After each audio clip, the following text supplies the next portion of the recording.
Like most enslaved people, Frederick Douglass didn't know his birthday. He just knew that his birth happened sometime around 1817 in Talbot County, Maryland. He also didn't know who his father was, though based on rumors, it was the plantation master. And as for his mother, she didn't live with Frederick. She was moved during his infancy and enslaved on a plantation about a dozen miles away. His memories of her were sparse. Just a handful of times they met, when she'd walk at night to be with her son for a few hours before heading back. She had to be at work in the morning. Those visits ended when she passed away around the time Frederick was 7 years old. Such went the beginning of the young boy's life.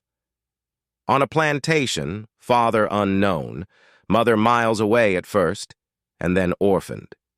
More trauma was part of his upbringing. As a child, he watched his aunt whipped by an overseer. He wrote of that experience and many others of the same to come. I remember the first time I ever witnessed this horrible exhibition. I was quite a child, but I well remember it. I never shall forget it whilst I remember anything. It was the first of a long series of such outrages, of which I was doomed to be a witness and a participant. It struck me with awful force.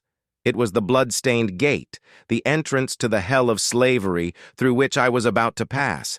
It was a most terrible spectacle. I wish I could commit to paper the feelings with which I beheld it. Around age 8 marked a significant change in Frederick's life.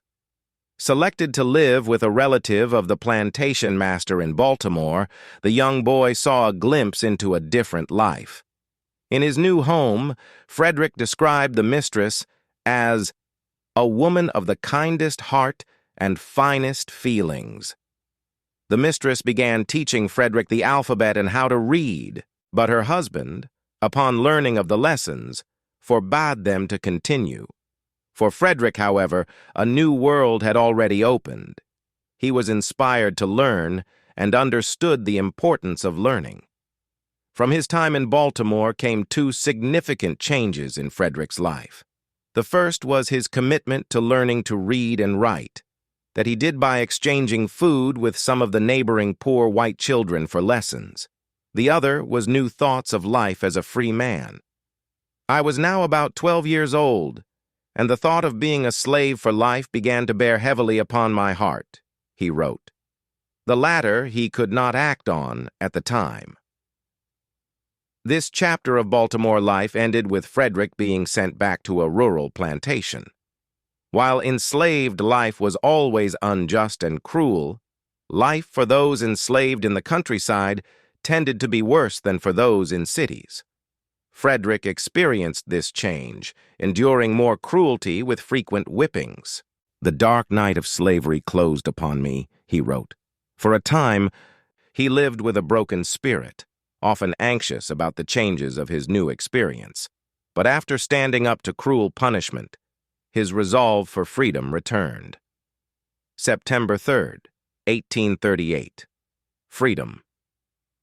Frederick Douglass successfully fled Baltimore for New York that day. Of his feelings upon escaping, he wrote, "I have been frequently asked how I felt when I found myself in a free state. I have never been able to answer the question with any satisfaction to myself. It was a moment of the highest excitement I ever experienced.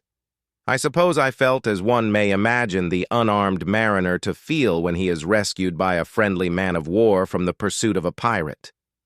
In writing to a dear friend immediately after my arrival at New York, I said I felt like one who had escaped a den of hungry lions.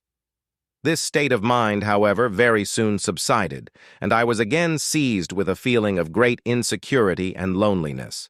I was yet liable to be taken back and subjected to all the tortures of slavery. This in itself was enough to damp the ardor of my enthusiasm.